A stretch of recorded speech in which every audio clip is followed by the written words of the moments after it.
Thanks. So this time I would like to present a second tool. The name is Comin, that also we have developed with Martin Moporeus. That is for mining instances of code changes. Okay. So what is Comin? Comin came from Comin mining. So it has two main uses. The first one is to compute fine-grained changes between two consecutive revisions. And the second goal is to mine instances of code change. For instance, I want to get all the commits that introduce an if and a return. Okay? Each commit will be an instance, or will have an instance of this change pattern. And also, one thing that Comin also provides is to compute the frequencies of code changes. Okay? For instance, it returns the number of commits that for instance, are return null. Okay? This is the goal. So why we create Comin? So with two goals. The first one was to study software evolution. And the second one was to support our research about automatic software repair that I present during the morning. So, to study the software evolution, we wanted to know how an application evolves during the life cycle. In particular, we wanted to know how developers repair bugs. For instance, the probability of changes. Which are the commits that introduce bug fixes, with which probability are to, for instance, doing some kind of changes, etc. And the second one, so the state of the art about this software evolution, the study of software evolution, was when we started doing Comin, there were one tool that was Equalizer that was basically was a database that store all the changes from a Git repository. It was a relational database, and all the changes were computed with an algorithm, and also was the tool that the name is change distiller. But the problem that we found in that time was that the code change that change distiller provides was too coarse grain level. For instance, one of the outputs of change distiller was update of method invocation. Imagine that you have this change, and change distiller say, okay, here you have an update of the method invocation. That is right. But actually the change was, it changed the argument, the parameter. So it's too coarse grain. So actually we wanted to say, okay, here we have an update of the first argument in the method invocation. That this is fine grain change.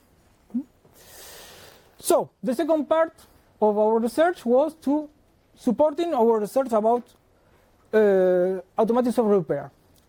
So we need bugs, and we need bugs for repairing, for testing our tools, as Astor, that one that I presented before.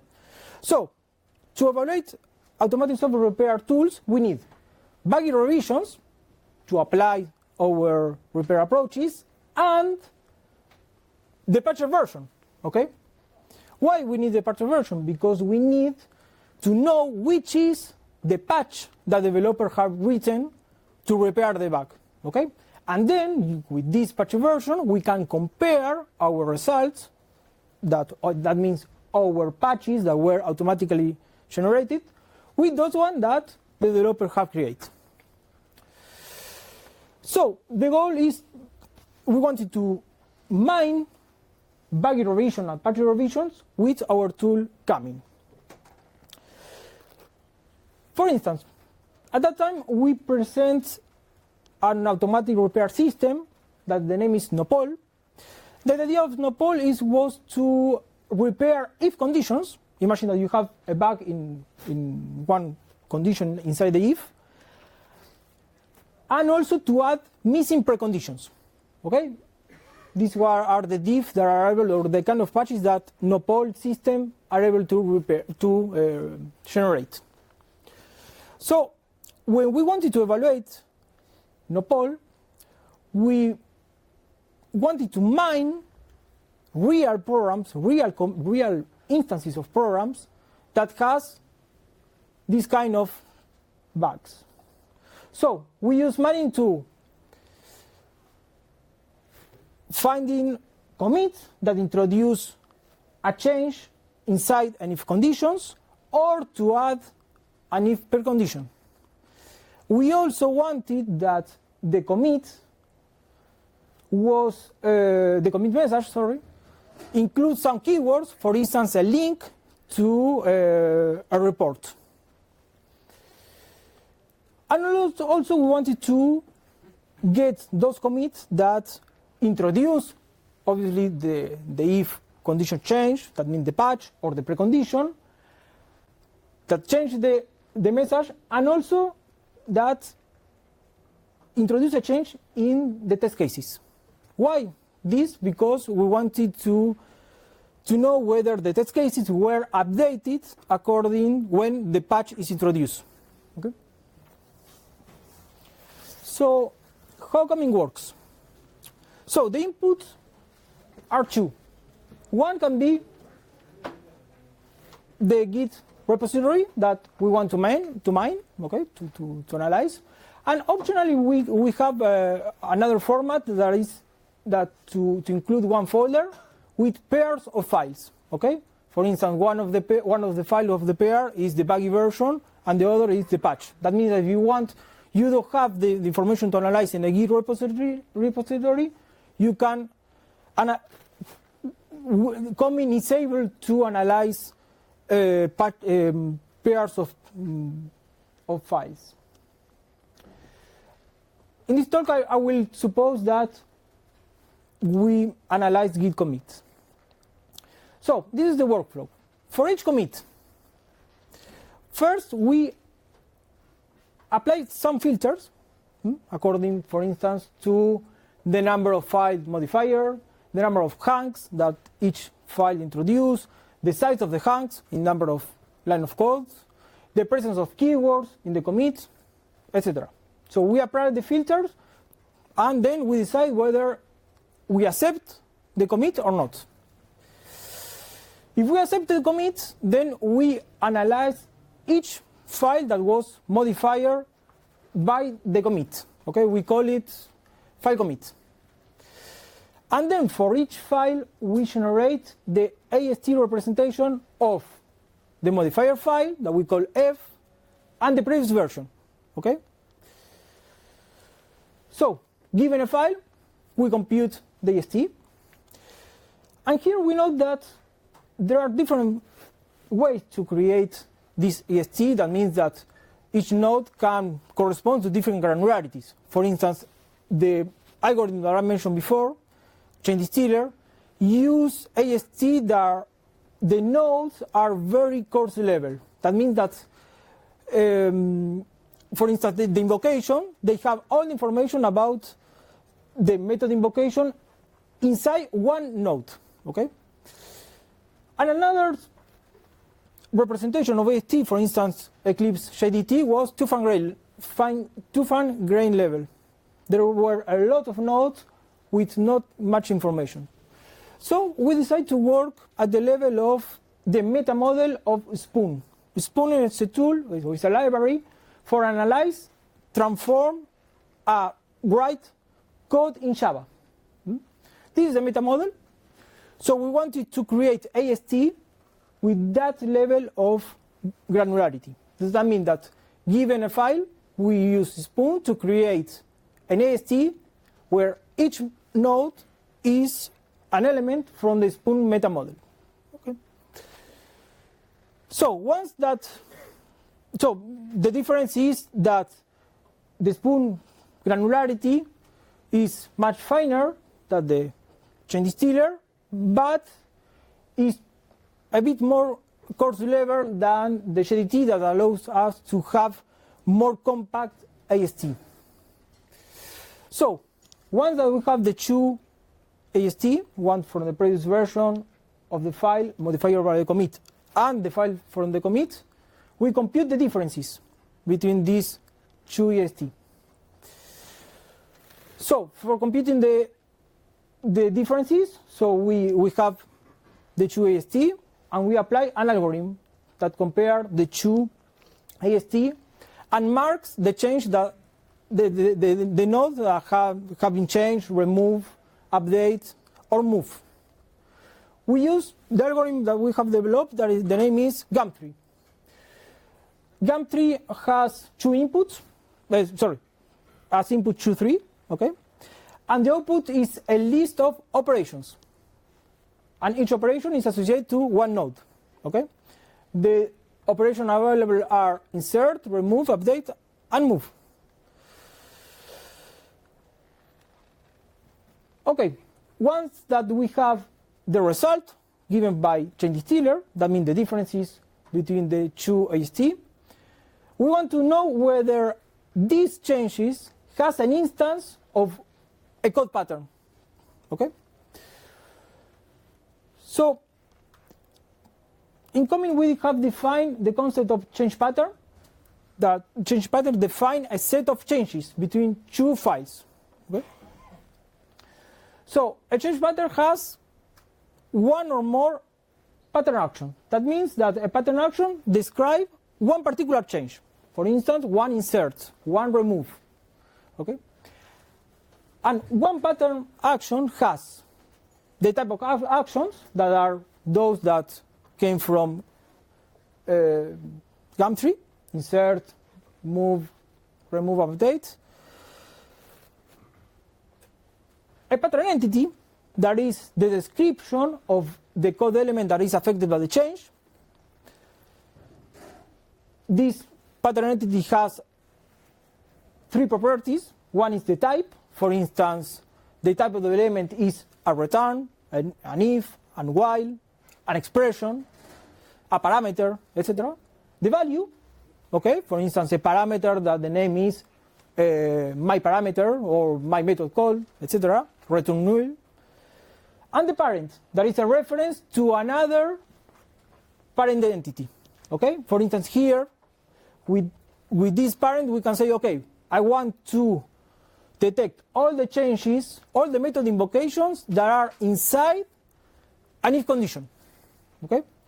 Here, we'll say that the parent allows to express the entity that is affected and the parent. So, Commit provides an option to create this change pattern that is using XML. Here we have a small example of this XML. Here I want to detect, using this pattern, all the changes, all the commits that introduce one if, and inside the if, one return. Okay? So the first part of the XML has one tag that is entity that represents to the return, and the ID of this entity is the ID 1. Then we represent another entity that is ID 2, that is the if. Then we represent the parent. We say that the return has a parent that is the if, and we relate with the ID. And then we say, okay, I want that one action that is one insert that affects to the entity ID 1, that is the return, and another insert that affects to the ID 2, that is the return. So this way is how we represent a change pattern. So once that we have a change pattern specification in XML, and we have the change between two AST produced by GAM3, we will match both to get the instances. So imagine that we have the previous change specification. Imagine that we have this diff, okay, that it adds an if precondition. So the AST changes of this snippet are insert an if in a method body, let's imagine that, and a move operation of the call here, because we change the parent of the method invocation call. So Gumtree say, okay, there is a move of this method invocation. Here, Comin is able to match the first action, that means the insert of the if, but we are not able to detect the move, okay, because here the pattern say, okay, I need an insert of a return. So here is a case that there is not a matching. Okay? However, if you have another snipper, for instance here, and add if and inside add the return, here we are able to get from these AST changes, that means one AST changes is the if method, and insert a return. Inside the if, we are able to match these instances. So that means that Comin will present this snipper, this change, as an instance of this pattern. Okay? Here I present some examples of other specifications. For instance, here we use the value. That means that we want to match a node which value is return null, for instance, or we can match the value of one variable, one method invocation, etc. Here another example with more than 2 entities. We want to match 3 entities that change. Okay? And the output is a JSON file with the revision that has an instance, the name of the pattern, and more information. For instance, where is the instance inside the commit. Okay? How to use Comin? So we have the location, in this case the location of the Git project. Okay? Then we specify the mode, the execution mode, here mine instances. There are some arguments for mining a single change pattern. For instance, we can use the argument action to say, okay, I want insert, and the action and argument entity type to say, okay, the name of the entity type that we want to match. For instance, if, method invocation, return, etc. And here the output, where Comin will write the output. Another use, for instance, here I have an example. We say, okay, give me all the commits that has an update of a literal. We don't care about which is the literal that we want to change. We only specify the type. And here we can also specify some filters. For instance, the number of hanks, the max number of revisions that we want, the size of the hanks, the max number of files per commit, etc. We have a lot of filters that are documented in our Git space. And finally, another example that we can specify the file of the pattern, the file that contains the pattern that we want to mine. For instance, the pattern that we have seen before. Okay.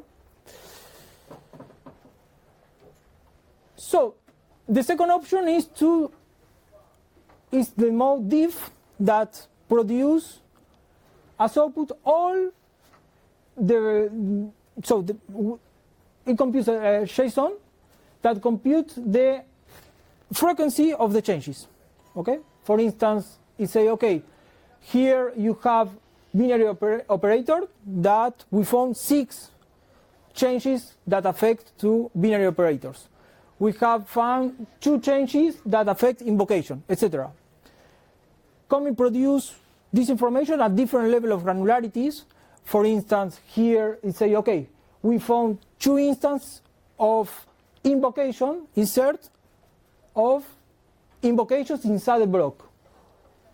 We find 2 instances of update of a binary operator inside an if, etc. So they show the information at the different level of granularities. So Comin also provides extension points to extend the behavior. In particular, we can specify the input.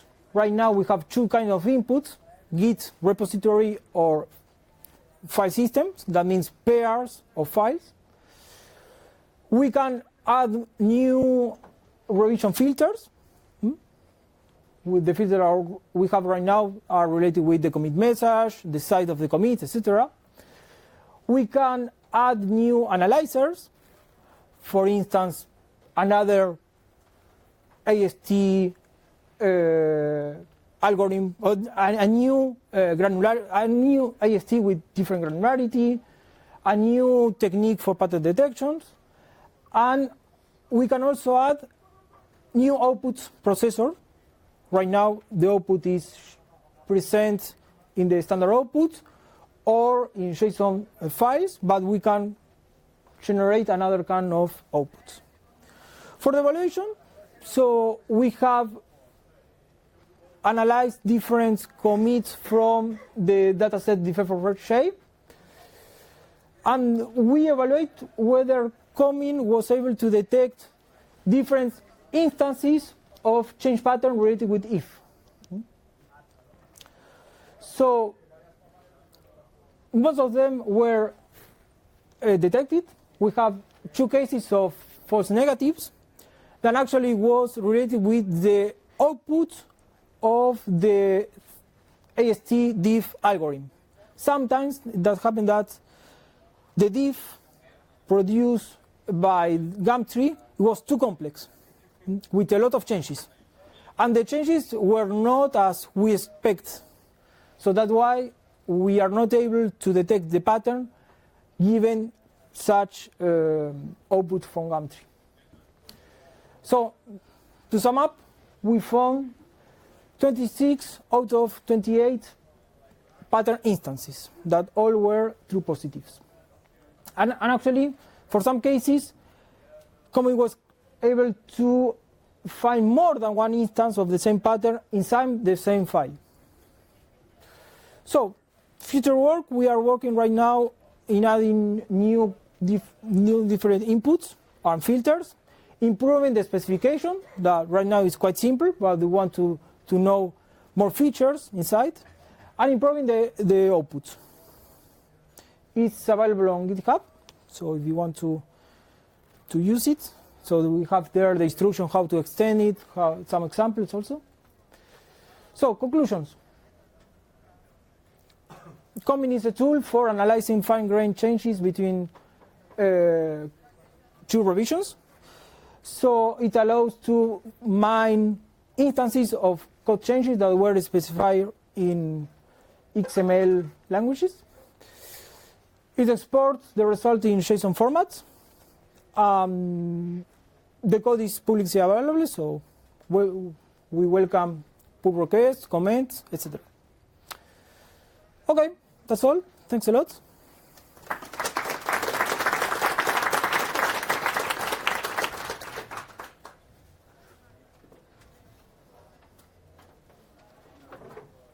Any questions? Raise your hand. Yes. I have a question because also it's something that also the previous talked about. So when you're mining the Java file, for example, would you mine the Java code like it is, or compile it? And would that make any difference? So his question was if we mine the source code or the bytecode. So we mine the source code. So we take a version from a commit, we take the source code, and then we mine the changes between the version of the commit and the previous one, but the code source.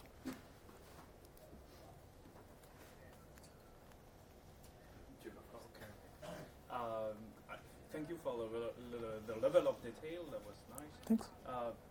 Did you investigate a solution based on machine learning to generate those patterns, so you don't have to generate like... Okay. His question was whether if we use some machine learning technique for generating the patterns. It's a nice question. We haven't do that because for the moment we only wanted to get instances for particular patterns. For instance, the patterns that I show add an if precondition or add an if return, because we need it for evaluation of repair approaches. But we can plug, the idea is to plug machine learning techniques to get these patterns automatically. Yes? Have you heard of other research similar to yours but applied to other languages? Applied to another languages? No. So I know all the... yes. So his question was if there is some research related with similar research related with another languages. From my knowledge, I don't know any tool that detects instances of change pattern for another languages. But actually, with Comin, it could be easily done, but changing the AST generator. So that means the parser, you can parse another file in another language, and instead of generating, so we generate the same AST, but using another parser. And then it will be the same. So the matching part will be the same, so it will be similar. Any other questions? Okay, so thank you very much. Thanks.